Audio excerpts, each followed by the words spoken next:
2 Samuel chapter 11. Before we get into it, I'll review what we talked about last week, which was, remember this guy, Hanan, the son of Nahash. I guess his dad, Nahash, dies, and so David wants to do something nice, so he sends these messengers out to send him greetings, and the children of Ammon don't like the greeting. They don't trust David, which, I mean, you can kind of understand, because David, killed a lot of the Ammonites in the past. But they end up shaving off their beards and cutting their garments, so, giving them, really short shorts, way too short, to the point where they were ashamed. It was shameful for them. We talked about the fact that it's shameful not to cover yourself, right? Ladies, men, cover your legs, cover your thighs. We shouldn't be going around with short shorts and short skirts and things like that. It's shameful. Just because the world doesn't say it is shameful, okay? And also, we talked about the fact that at this time, it seems that it was shameful for a man not to have hair on his face. Probably because he looked like a little boy, or you might look like a girl. Who knows? It's not like that today. I mean, we don't think that it's shameful for a guy not to have facial hair, but there was a long time in IFB churches when they would say that you can't have any facial hair because you look like a hippie or something like that. But not only do we we kind of encourage, or I wouldn't say encourage, but we think facial hair is great in here because it looks manly. It's yet another way when men can separate themselves from women, right? So, but at this time it's shameful. So David ends up sending those guys to another place to I forget what town it is. Another town to basically recover. So they go there, and then they go out, and they put Joab it was in between the children of Ammon and the Syrians, the mercenaries that were hired. And you remember this all happened because of the influence on Hanan from his advisors. It gave him this advice hey, we shouldn't trust him, when they could have just talked to the messengers. So all this war, and then this war breaks out, and many people die. And we kind of talked about war and the fact that these guys at the top, the princes and the authorities, they start all this trouble, and then who ends up suffering is a people at the bottom, which are the soldiers, and they end up dying. They end up having to fight this battle that they don't want to fight, because that's what happens here. They just kind of run away, and they just want to hide, right? So that's why, we talked about a little bit about not joining the military, because you're just going to end up fighting some rich guy's battle just to make him more powerful, more rich. I'm sure, some of the wealthy princes and things like that, they got away fine without any problem. But what did happen in that chapter is that Israel didn't go after the children of Ammon, but obviously they go after him in the first verse here. They went after the Syrians in that chapter. So we're going to start off in 2 Samuel 11. It says basically that year is kind of over. A year later or something like that. Maybe if that happened in the springtime, this is in December, something like that. But before I get into this, I'm going to pray. Heavenly Father, I just pray that you fill me with your Spirit and help me to preach this. In Jesus' name we pray. Amen. So this is a very well-known, famous chapter in the Bible, because this is obviously when David commits adultery with Bathsheba. Okay? So we'll start there in verse number 1. It says, "And it came to pass after the year was expired, at the time when kings go forth to battle, that David sent Joab and his servants with him and all Israel, and they destroyed the children of Ammon and besieged Rabbah, but David tarried still at Jerusalem." So you see here in the beginning, it was kind of like David wasn't going to destroy the children of Ammon for Nahash's sake, because he's trying to do something nice, and then he gave it a little bit of time, and then he's like, all right, now hey Joab, why don't you go out and destroy these people?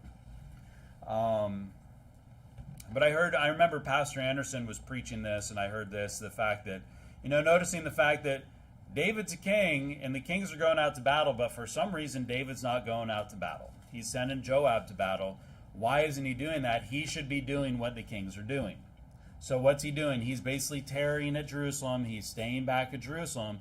So when he should, and I didn't look up his age. I saw some things that said he wasn't an old man. He could have gone out and fought war, okay? But he decides that he's going to stay back and not go out to battle. And when we have responsibilities, we should just step up and do them. I think David has a little bit in this chapter. He thinks that maybe he's above the law because of who he is and what's happened to him. Verse number 2, and it came to pass in the evening tide that David arose from off his bed and walked upon the roof of the king's house. And from the roof he saw a woman washing herself, when the woman was very beautiful to look upon. So what do we see here? David can't sleep.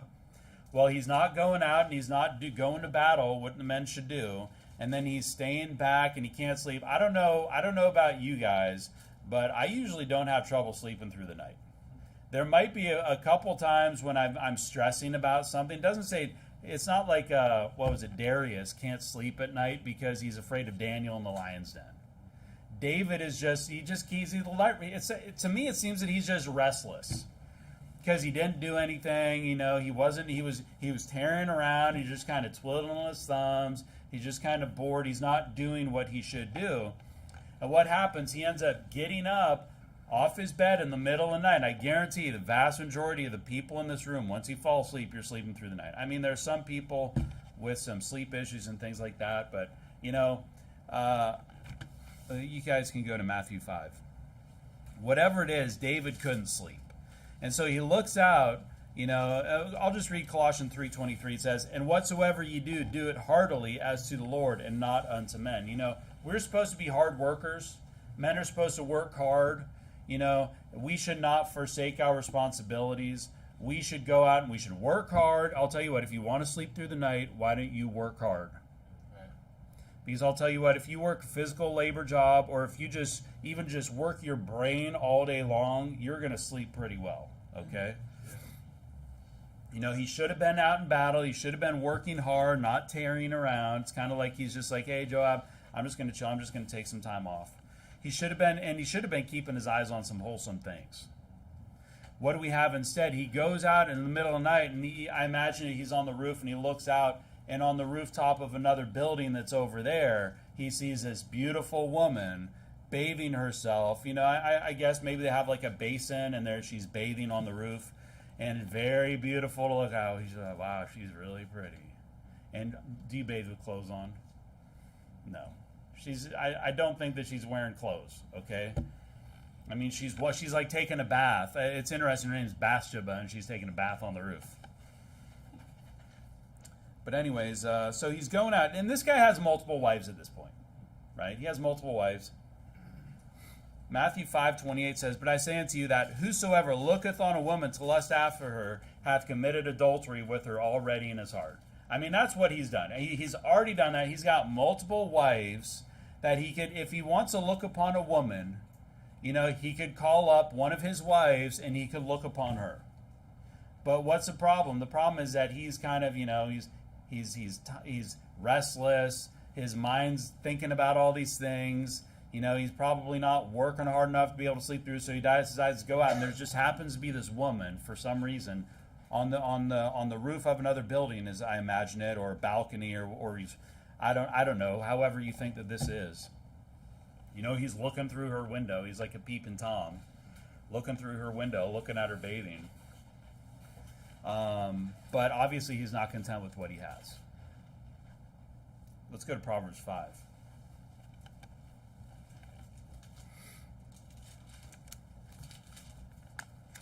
This is like the guy that gets up late at night and starts surfing the internet looking at things he shouldn't be looking at.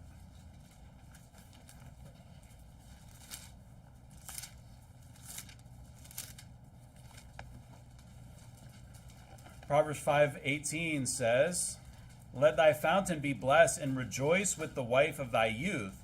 Let her be as a loving hind and pleasant roe. Let her breast satisfy thee at all times, and be thou ravished always with her love. And why wilt thou, my son, be ravished with a strange woman, and embrace the bosom of a stranger? For the ways of man are before the eyes of the Lord, and he pondereth all his... Isn't that exactly what she's doing? He's looking at this. He doesn't know who this woman is. He's just looking in the middle of the night. He's waking up, and he's staring at this naked woman bathing. Now, here, what do you guys do if you wake up in the middle of the night and you're walking around, you're restless, and you look out the window and you see some naked lady bathing over there? I mean, God forbid you start staring at her. You'd be like, whoa, close the blinds, Never look over there, have nothing to do with that. Of course, guys are going on the internet all the time these days.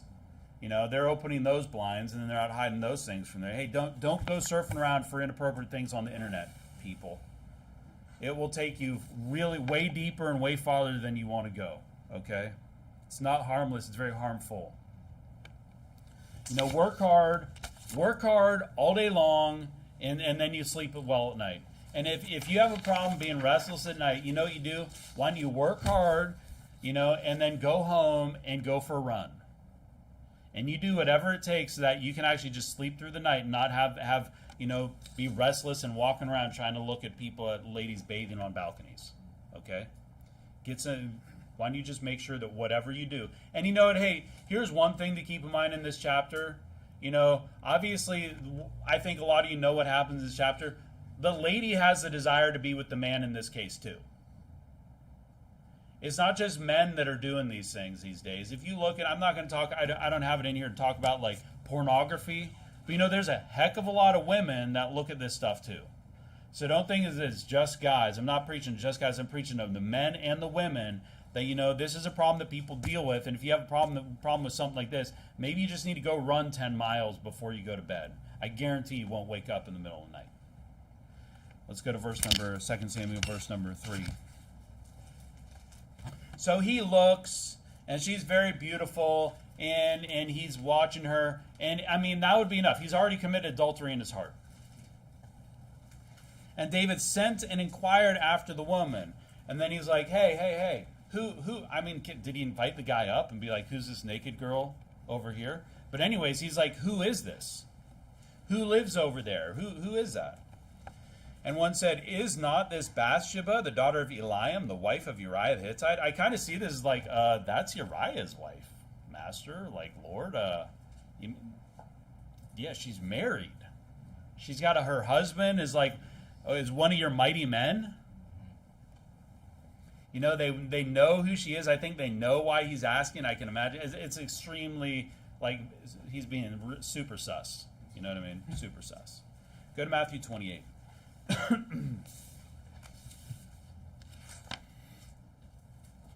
Yeah, 1 Chronicles 11 lists Uriah the Hittite as one of David's mighty men.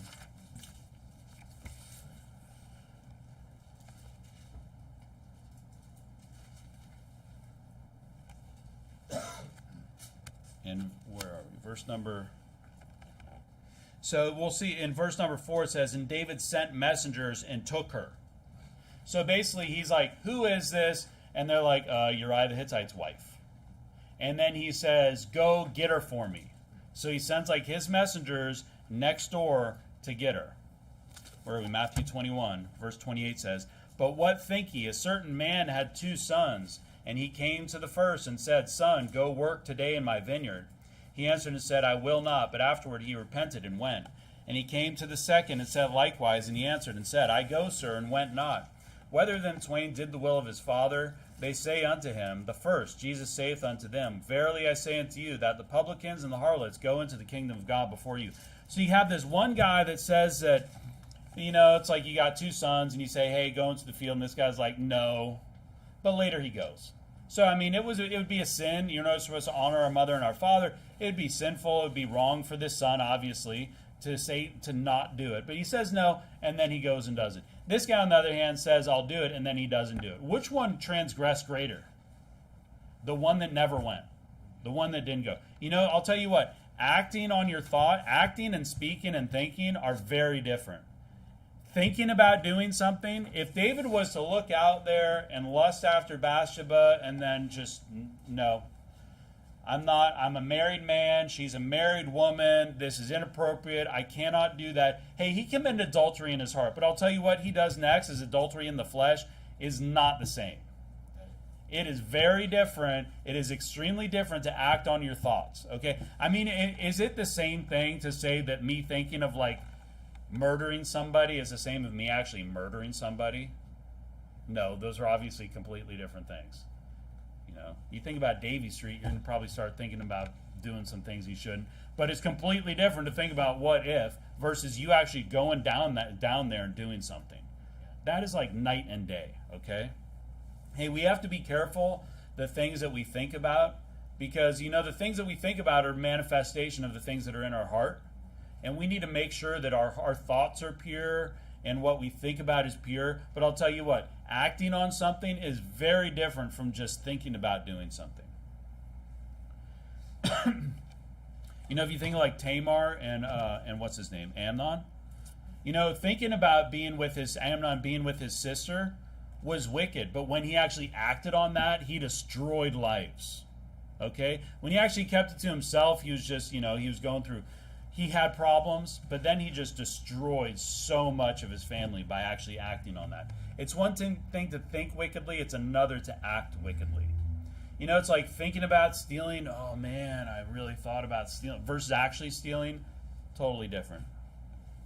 So he's actually going to, not only is he just going to think about this and commit adultery in his heart, he's actually going to literally commit adultery. But here's the thing, Bathsheba belongs to another man, right? It literally said there, the wife of Uriah the Hittite.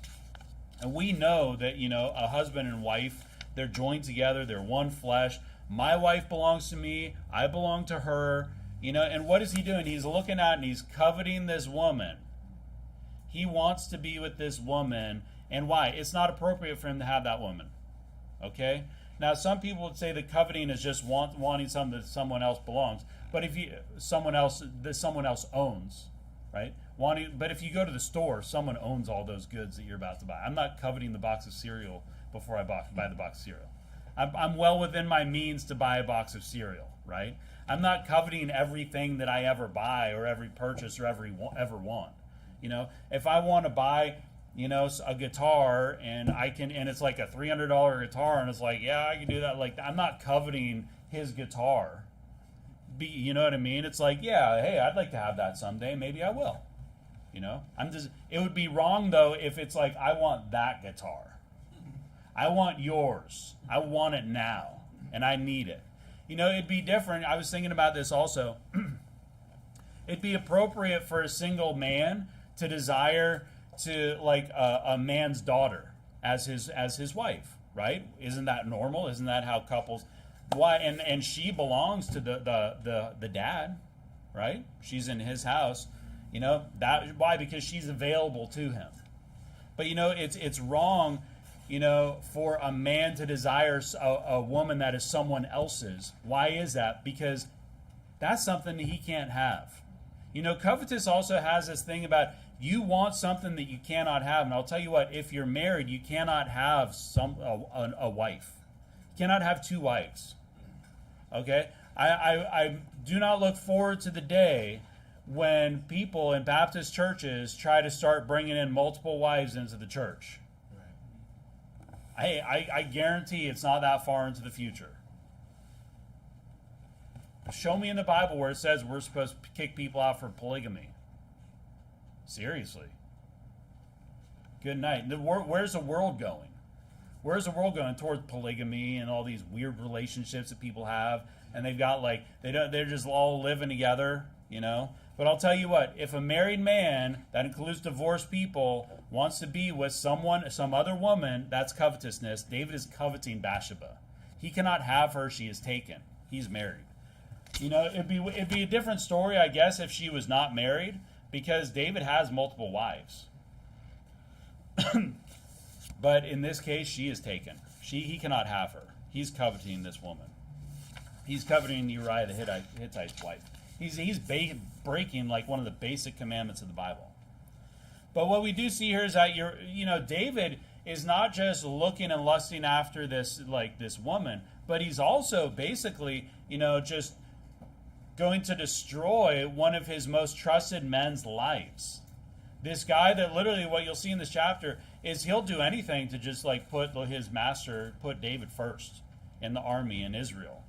And the message there is that wicked desires and wicked things and acting on them can cause people to forsake those that are important and loyal and closest.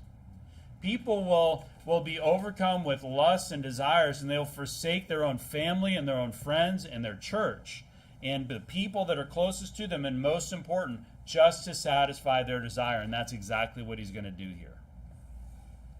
David doesn't care about Uriah. He's going to actually have him put to death.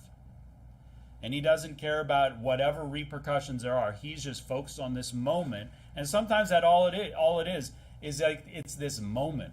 You just got to, when you're in that moment, you just got to separate yourself. You just got to not look at the lady in this case. People will ruin friendships and families to pursue the lusts of their flesh and whatever covetousness and adultery and alcohol and drugs and things like that. Men and women will forsake everything and everyone to satisfy carnal desires. That's exactly what he's going to do. He's going to say, I know what God wants. I know what's right for me. I understand that she's married, but I don't care about any of those people. All I want to do is just this one thing. And David is obviously in the wrong here. Verse number 4. So he sends messengers and took her. And she came in unto him, and he lay with her. That means they committed adultery. For she was purified from her uncleanness, and she returned unto her house. I'm not going to, if you don't know what uncleanness is, you can talk to someone about that. I'm not going to preach about that today. But then they commit this act, and then she goes home. And I say in this, we can go to 1 Corinthians 7. I say in this, from my perspective, and I mean, we can find out in heaven if that's the truth or not, but I'd say both of them are in the wrong. The way that I see this is, where is Bathsheba washing herself? Is she washing it like in her house, in her abode, and David has to like look out and kind of peek and like, I wonder if she's out there again. Maybe this is something she regularly did, but why is she kind of exposing herself to this situation? I don't know. Maybe it's innocent, but it certainly wasn't very hard to get her to come over. I mean, can you imagine if some guy comes over, for the married guys in here, some neighbor, some rich dude, I don't know who that is, some hockey player or whatever, Ryan Reynolds lives in Vancouver, right? He comes over, he sends some messenger to your house and is like, hey, Ryan Reynolds wants you to come over tonight. And your wife's like, okay. Good night.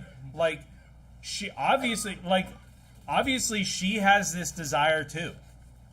It wasn't very hard to get this girl to come on over. She didn't put up a struggle. Hopefully your wife is going to be like, that damned man, Ryan Reynolds, that guy sucks. You can just bounce. Get the hell out of here. I'm going to call the cops. That's what any woman in here would do, I'm sure.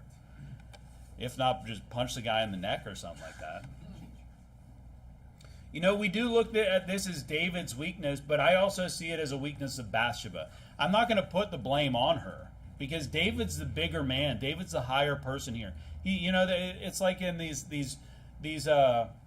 when pastors are with like young girls in church or when professors are with their students. There's like this authority that they're in an authority position over them. They have a greater influence. So sometimes the people might be like starry-eyed with this guy, this older guy, this mature guy, this guy with authority and things like that. And good night, it's the king of Israel. Definitely has that, but I'll tell you what, Bathsheba doesn't seem like she put up much of a fight. 1 Corinthians 7:4. The wife hath not power over her own body, but the husband, and likewise also the husband hath not power of his own body, but the wife. Defraud ye not one the other, except it be with consent for a time, that ye may give yourselves to fasting and prayer, and come together again, that Satan tempt you not for your incontinency. It's talking about here is it's critical for the man and the woman, the husband and the wife, to maintain the physical relationship and the relationship in general. It's on both parties, okay? It's very important. I'll tell you what, if David's one of his wives and him were maintaining this relationship, this desire wouldn't be there. Maybe Bathsheba held a grudge against Uriah because he's kind of like putting work first and things like that. But if you think about this, they have a pretty sweet spot, right? They're like within, the king can see their place from his house. It's not like they're living out in the slum and she's like, oh, my husband, he can't pay for the bills and we live in the slum. You're literally like next door to the king. Her life seems like it was probably pretty good.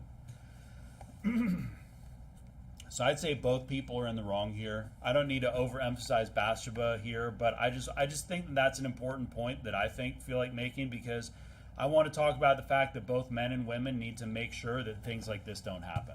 Okay? It's not just the man that you need to worry about in the relationship, it's also the women sometimes. The women need to feel let's say, just feel loved and things like that. So anyway, she just goes home afterwards. She's kind of just, honestly, she's playing the harlot, and David's just a whoremonger. He's just looking for the most beautiful woman, and he didn't even marry her, you know. But my point from reading 1 Corinthians 7 is that you need to make sure that not only are you content with your spouse, but that you keep your spouse content. Because all of his wives failed this.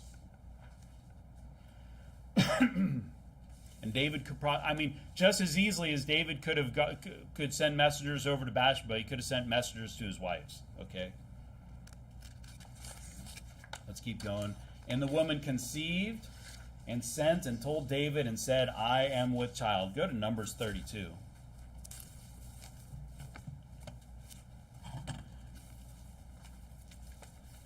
So basically, they're going to have a baby.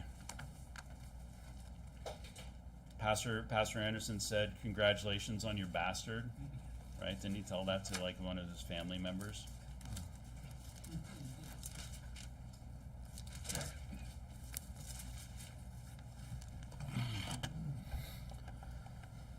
Numbers 32:23 says, "But if ye will not do so, behold, ye have sinned against the Lord, and be sure your sin will find you out."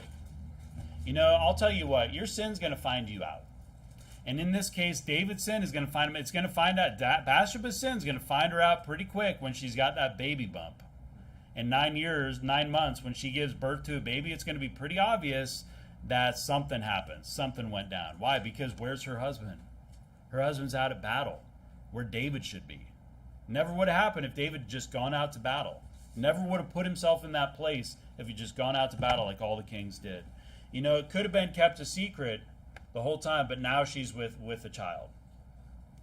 And I'll tell you what, if you try to do something in secret, it's probably going to be made manifest one way or another. You know, a lot of people, they think they can just walk around keeping all their sins secret, and they're deep. I mean, obviously we got little things, but like they'll try to keep deep, dark secrets of sin, and I'll tell you what, it's going to come out. We can't do that. Verse number 6, and David sent to Joab, saying, send me Uriah the Hittite, and Joab sent Uriah to David. So now it's going to be like conspiracy time, okay? Conspiracies are biblical. Because David has to figure out a way, how am I going to cover this up?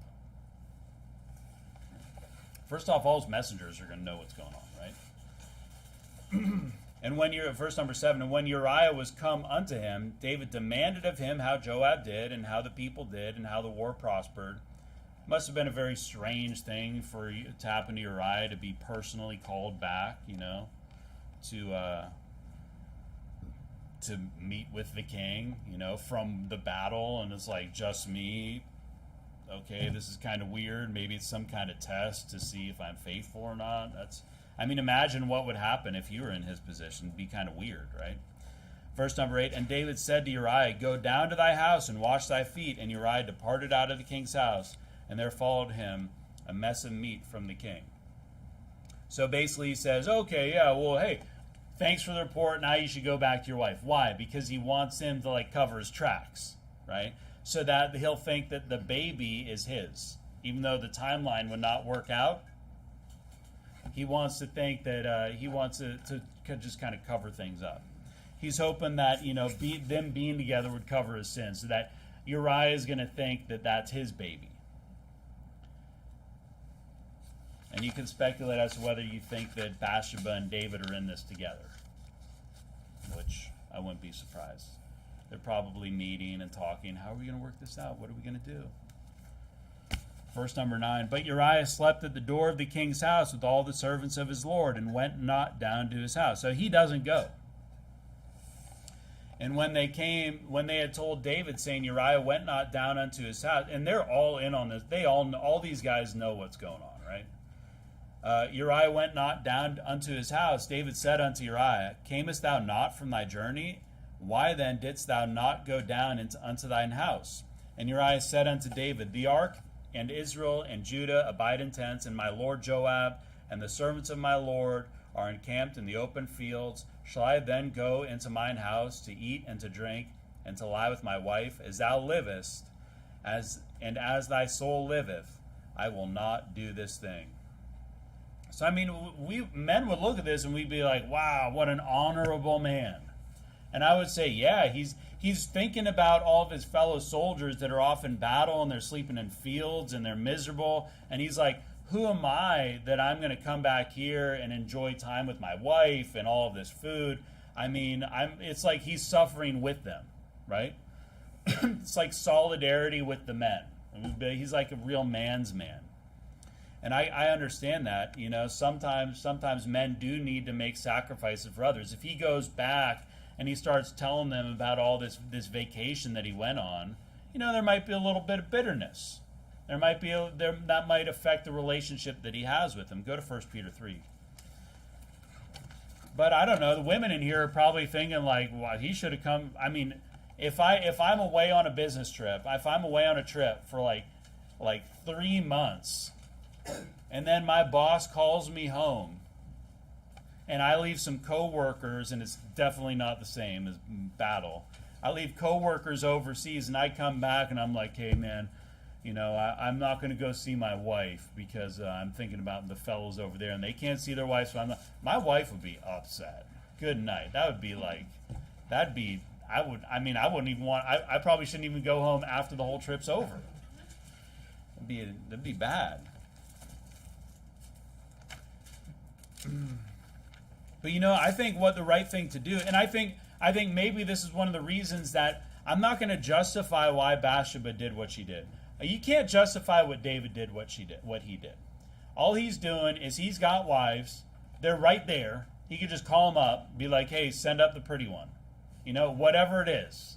You know, it's like the flavor of the month or whatever. He's got like multiple wives at this point, right? He could just call one up and he could just, you know, spend time with her. He could already be spending, but he doesn't. He has no excuse. But, you know, I'd say with Bathsheba, and maybe he has his bad at relationships. Maybe that's what it is. But, you know, Bathsheba, you can kind of see that maybe Uriah kind of puts her last and doesn't spend enough time with her. And when he has an opportunity to see her, he doesn't. Maybe he could do a little bit harder and say, hey, you know what? I don't need to do all that stuff for me and for my boys. You know, I don't need to spend all the time with the boys. You know, maybe we need some us time.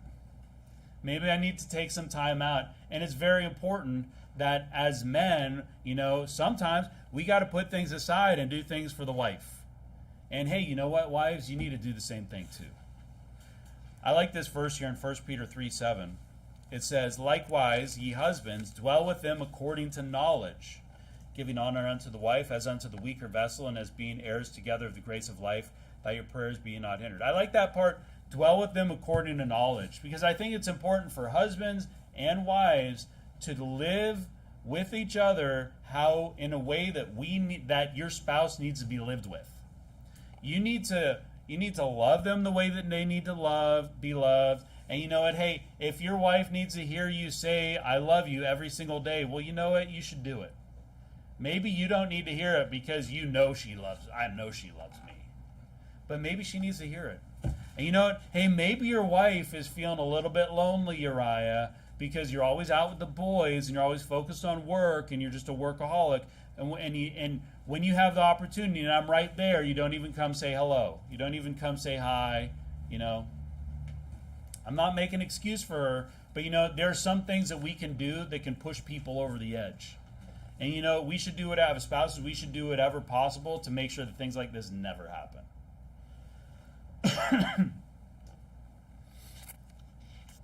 You know, because I think in this case, Bathsheba's actions, even if Uriah, you know, there'll be all these ladies like, he made me do it.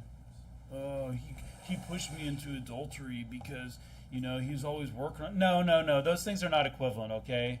Working too much You could say that you're kind of idolizing or elevating your work. But I'll tell you what, being a workaholic is not the same as being an adulterer.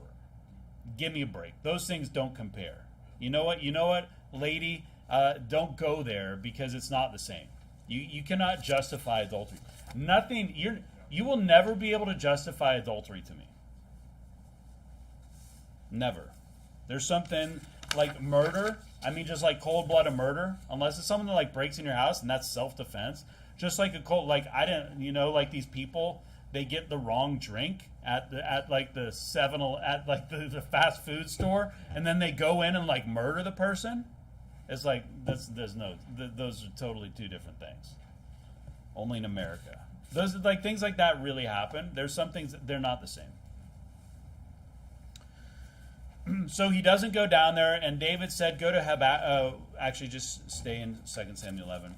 And David said to Uriah, tarry here today also, and tomorrow I will let thee depart. So Uriah abode in Jerusalem that day and the morrow. And he still doesn't go, obviously, to see his wife. What's he probably doing? He's probably training. He's probably working on his swordsmanship or sharpening his weapon or something like that. So Uriah, I mean, you got to put your wife first sometimes.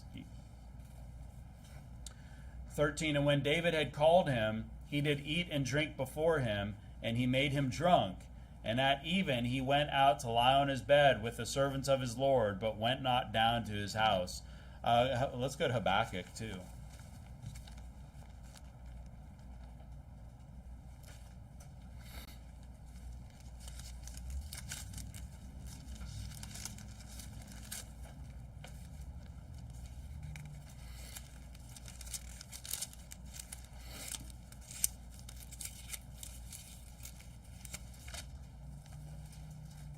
Habakkuk 2:15 says, woe unto him that giveth his neighbor drink, that puttest thy bottle to him, and makest him drunken also, that thou mayest look on their nakedness. Now this is a weird perverted verse, and they're weird perverted people to do this.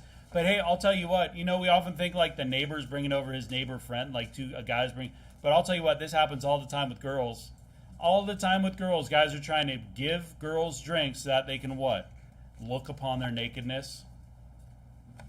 Take advantage of them, do things that they wouldn't normally be able to do because, what happens? The alcohol, like your senses and your common sense, it degrades it.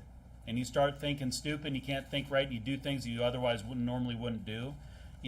People will use alcohol to take advantage and manipulate people. You have to understand this. It's crazy to me that the BC government sells alcohol. And it's crazy that they advertise it all over the internet when you're on YouTube, and they're just the government is literally trying to sell you booze. It's crazy to me. But what you see here is David is trying to be like one of these wicked people, and he's trying to manipulate Uriah with alcohol. Like, this is what happens. You just sink lower and lower and lower. He's like, why didn't David just say, hey, Uriah, go home? It's a commandment. Get your butt home, okay? Why didn't I'm reading this and I'm wondering, like, he can tell him to do all these things. Why doesn't he just say, what's wrong with you, man? Go say hi to your wife. Go home. I mean, in retrospect, why wouldn't he be able to do that? I don't understand. But I don't think he's thinking rationally here. I don't think David's really thinking well because he's just like, he's just all caught up in all this stuff. And I'll tell you what, his lust for Bathsheba is not ended. It's still ongoing because he's basically just waiting to be with her again, as far as I can see. So he's trying to manipulate Uriah with drink, thinking that, hey, I'll get him drunk, and then he won't think right, and he'll end up going home. Verse number 14, but he doesn't. And it came to pass in the morning that David wrote a letter to Joab and sent it by the hand of Uriah. And he's like basically making Uriah the messenger of his own death. It's like he writes on this letter, kill Uriah, and then he's like, hey, Uriah, can you give that to Joab? Dear Joab, kill Uriah, sincerely David. And he's like, hey, don't look at it, okay? It's secret. And he gives it to Uriah. And it says, and he wrote in the letter saying, set ye Uriah in the forefront of the hottest battle, and retire ye from him, that he may be smitten and die. Now I'll tell you what, this is conspiracy to commit murder, and murder will be because why? He's not doing this. You know, it's not like he's just, you know, you ever hear these suicide missions? And it's like, it's a suicide mission. You might never come back. But, you know, for God and country or something like this. One of these movies, and they got to go blow up some missile silo, you know, something like that. And they're like, I'll do it for my country. It's not like that. He's not sending him in like certain death, but it's for like this cause to save people, protect the country. And it's basically just put him there so he dies. That's in my book, that's murder. He's setting him up to be murdered. He's literally telling him, dude, it's like, okay, put on a blindfold and walk out into the oncoming traffic. That's what I want you to do. You'd be like, no, I didn't kill him. I just told him to put on a blindfold and walk onto the highway. You'd be like, no, man, you murdered him. His blood's on your hands. And it came to pass when Joab observed the city that he assigned Uriah to a place where he knew that valiant men were. So this is a very tough battle. And the men of the city went out and fought with Joab, and there fell some of the people of the servants of David, and Uriah the Hittite died also. So in my book, David commits murder. So what has he done? He's committed adultery, not just in his heart, but then he acted on committed adultery.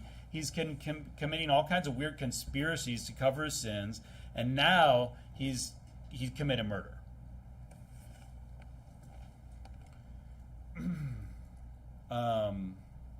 And what you also notice here is that it's not just Uriah the Hittite that dies, it's these other guys that die. And what you'll find out in the explanation that's to come, is it in the next verse or so?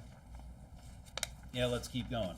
Then Joab sent and told David all the things concerning the war, and charged the messenger, saying, when thou hast made an end of telling the matters of the war unto the king, and if so be that the king's wrath arise, and he say unto thee, wherefore approach ye so nigh unto the city when ye did fight? Knew ye not that they would shoot from the wall? Who smote Abimelech the son of Jerubbesheth? And did not a woman cast a piece of millstone upon him from the wall that died in Thebez? Why went ye nigh the wall? Then say thou, thy servant Uriah the Hittite is dead also. We can go to Judges 9. We can look at this. This is just a story. So here's the thing. They know that these guys shouldn't be there. This is bad strategy, right? So basically, Joab is basically just sending... It's not just Uriah either, is what you notice. There's other guys that die along with Uriah. So in all this, those guys' blood, while they're not mentioned because they may not be one of David's mighty men, that blood is on David too. Because of all this, that one walking out there and looking at this woman that he shouldn't look at, that was enough. But he could have turned away. He could have said, no, I'm not going to do that. You know what? I'm not that guy, right? I'm not that guy that's going to do something like that. Instead, he acts on that, and then what's going to happen? Then he ends up committing adultery. That child is going to end up dying, you know, because that's like a punishment from God. Uriah the Hittite dies. You know, these other men die, all because he couldn't just contain himself. All because, you know, fundamentally, he wasn't maintaining a relationship with his wife. One of his wives. Judges 9:51. And because he wasn't going out and doing what he was supposed to be doing, which was working hard so that he could sleep through the night. So it all starts with something so easy. You know, if you're not going to act like a man, you're not going to work hard, you know what? All things can go downhill and people die. Judges 9:51. We'll just look at the story about Abimelech. But there was a strong tower within the city, and thither fled all the men and women and all they of the city, and shut it up to them, and gat them up to the top of the tower. And Abimelech came unto the tower and fought against it, and went hard unto the door of the tower to burn it with fire. And a certain woman cast a piece of a millstone upon Abimelech's head, and all to break his skull. Then he called hastily unto the young man his armor-bearer, and said unto him, Draw thy sword and slay me, that men say not of me, a woman slew him. And as his men and his young man thrust him through, and he died. So this is the story here, and then they learn from this. They learn that you shouldn't go near the wall. And my favorite part of this is that he's like, hey man, He killed me so that nobody says that a woman killed me. And then, like, the Bible, basically what everyone remembers is Abimelech got killed by that woman with the millstone. You know, it's kind of like he definitely didn't get what he wanted. Now he's like a byword and a proverb, and people use him. They knew that this shouldn't happen, right? And I think it's also it's so disturbing to me that it's like, okay, when he's really upset, just tell him, oh, and Uriah is dead. And that's supposed to just turn his frown into a smile and be like, what? Okay, it's cool. Like, that's where David's at. He's like, oh, yes, it's all good. But what's interesting is people are going to ask, like, where'd the baby come from? Hey, Bathsheba, like, your husband hasn't even been around. When he did come, he didn't go to you. Like, everything is going to be made manifest.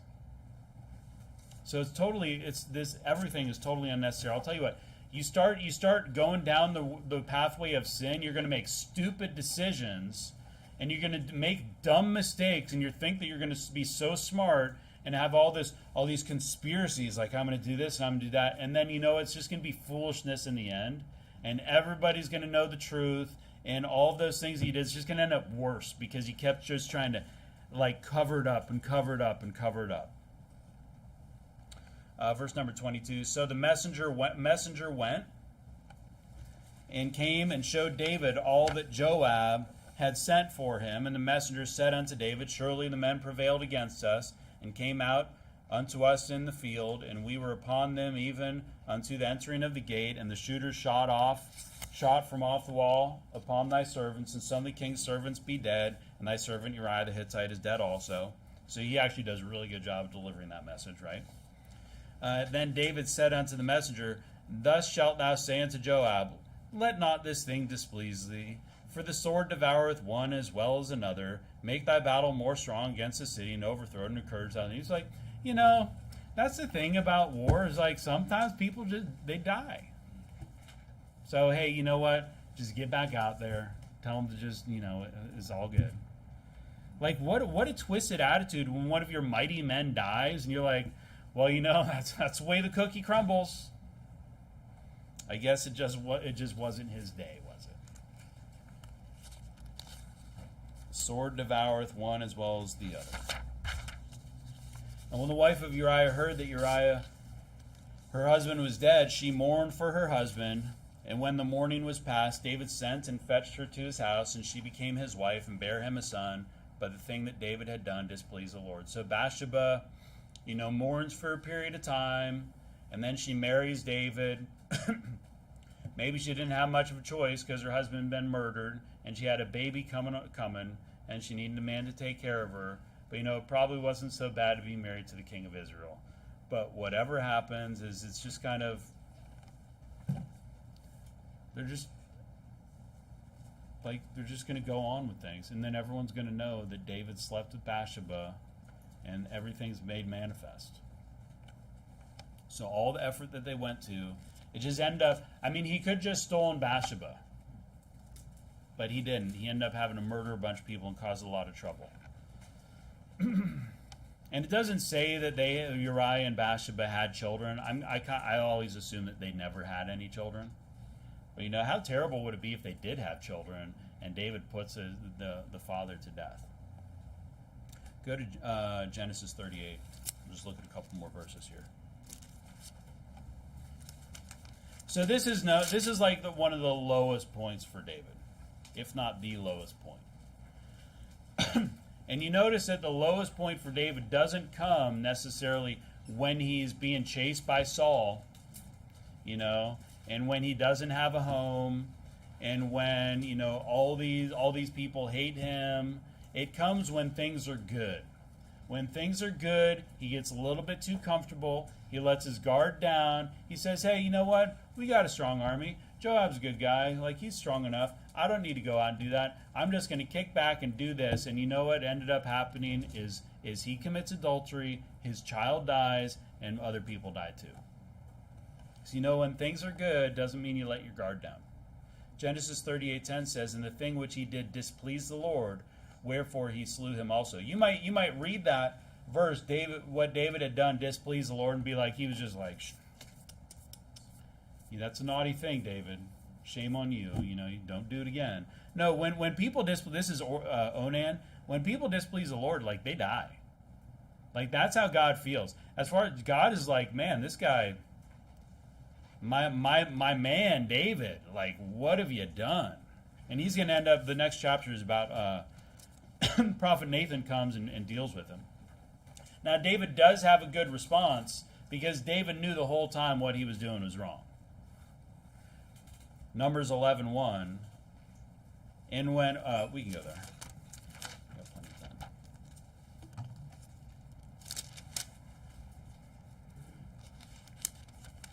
Just another verse showing what God being displeased means.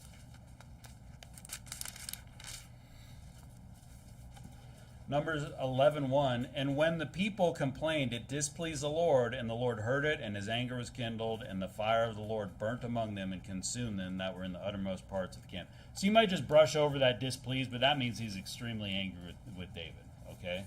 But I think one thing that's important is a couple things from this chapter. One, hey, husbands and wives, you have a responsibility to each other, and don't think that your wife is just like, always just content, just staying at home. Hey, you got a nice place to live. You got everything you need. Hey, you actually need to spend time with your wife, okay? You need to maintain the relationship. Women need to maintain the relationship, and we both need to work at things. Relationship, this is one thing we preach at the door. Sometimes you bring it up. Relationships take work. Because there's all these people that say, as long you just need to have a good relationship with Jesus, or it's my relationship with Jesus, or something. Like, relationships take work. So you can't just think that, hey, once we're married, it's all roses and everything's good. No, it actually takes work. And I'll tell you what, it takes more work in the second year than the first year. Because in the first year, you're excited, and it's, when you're dating, it's exciting. And then, it takes more work. Sometimes you get into a routine and things like that. You got to make sure that the routine involves each other and you're not forsaking each other. And I'm not just talking about that physical aspect. I'm talking about emotional and everything, right? Because you don't want your wife to be, as far as I see it, like Bathsheba, where she just feels like she's being neglected. Maybe she was a high-maintenance woman and she needed a lot of attention. Well, hey, man, that's your wife. Deal with it. You don't want her to feel neglected. You got to make her, she's got to feel like appreciated. But, so one is just maintaining that. Another is that, one little things can lead to extremely bad things. Not going out with the men to go to battle when kings go to battle, and David decides not to.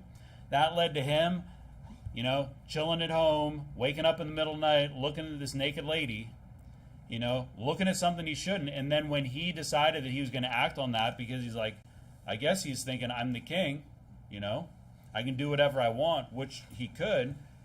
But then it leads to him committing physical adultery. Then this child who will ultimately die because of him. His child's blood's on his hand too, because because of his transgression that child is put to death. And then you have Uriah and the other soldiers. They die. All these. It's just like a snowball effect. Okay, so just don't even go there. Don't even look at the unclean thing. And also to show that great people.